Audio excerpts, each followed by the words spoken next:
জীবনের কোনো ক্ষেত্রে হতাশ হওয়ার কোনো সুযোগ নাই। আজকে পারিবারিক ভাঙন বলেন, ব্যক্তি পর্যায়ের আত্মিক ধ্বংসই বলেন, সমাজের বিপর্যয় বলেন, যাই বলেন, পিছনে একটা বড় কারণ আছে। সেটা হলো আল্লাহ থেকে দূরে থাকা মানুষ, আল্লাহ থেকে হতাশ হয়ে যাওয়া। আর এই কাজটা শয়তান করিয়েছে মানুষকে আল্লাহ থেকে দূরে সরানোর জন্য। আল্লাহ রাব্বুল আলামিনের কাছে কেউ যদি যেতে চায়, মন থেকে যদি আল্লাহকে একটা বারও ডাকে, আল্লাহ তবে এক ডাকের মাধ্যমেও তার গুনাহ মাফ করতে পারে। দুজন ব্যক্তির ঘটনা পড়লাম। একজন ব্যক্তি প্রচন্ড রকম আবেদ, প্রচুর ইবাদত করে। আপনারা জানেন ইবলিসও কিন্তু আবেদ ছিল, ইবলিস কিন্তু প্রচুর ইবাদত করেছে। এখন ওই ব্যক্তির একজন বন্ধু ছিল, এটা বানু ইসরাইলের ঘটনা। তো সেই বন্ধু পাপী ছিল, বিভিন্ন কবিরা গুনাহ করত। আর এই আবেদ ব্যক্তি বারবার তাকে নসিহত করত, গুনাহ ছেড়ে দাও, তুমি পাপ করছো, গুনাহ ছেড়ে দাও। তখন সেই ব্যক্তি যে পাপ করছে সে বলতো যে আল্লাহ কি তোমাকে আমার রক্ষক বানিয়েছেন? আল্লাহ কি তোমাকে আমার উপর দারোগা বানিয়েছেন? আমাকে আল্লাহর হাতে ছেড়ে দাও, আমাকে নসিহত করতে শোনা।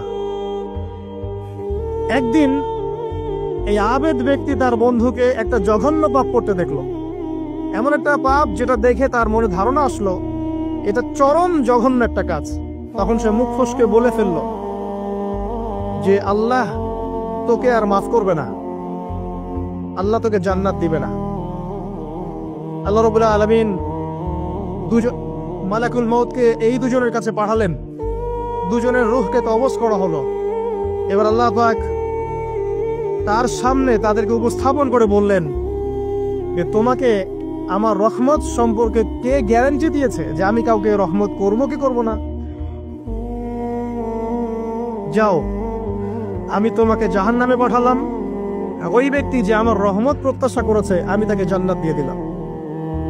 দেখুন, এই হাদিসটা শুনলে মনে হয় বাহ্যিক হয়তো বা মুখের একটা কথার কারণেই সে জাহান্নামে চলে গেল। আসলে বিষয়টা এমন নয়।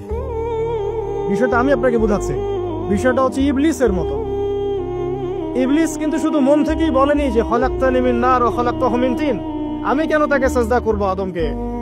আদম তো মাটির তৈরি আর আমি তো আগুনের তৈরি। এটা ইবলিসের শুধু মৌখিক স্টেটমেন্ট ছিল না, কারণ কি ছিল? আবা ওয়াস্তাকবার, সে উদ্ধত হয়েছিল, অহংকার প্রদর্শন করেছিল। ভিতর থেকে ইন্টারনালি সে অহংকারী ছিল, সে আন্ডারএস্টিমেট করে কথাটা বলেছে, শুধু মৌখিকভাবে বলে নাই। কিন্তু ঠিক এই ব্যক্তির ঘটনা এমনই, সে মন থেকে অহংকারী হয়ে উঠেছিল, যদিও বা সে আবেদ ছিল। এখানে আমরা যারা প্র্যাকটিসিং মুসলিম হওয়ার চেষ্টা করছি, আমাদের জন্য এখানে নিদর্শন আছে।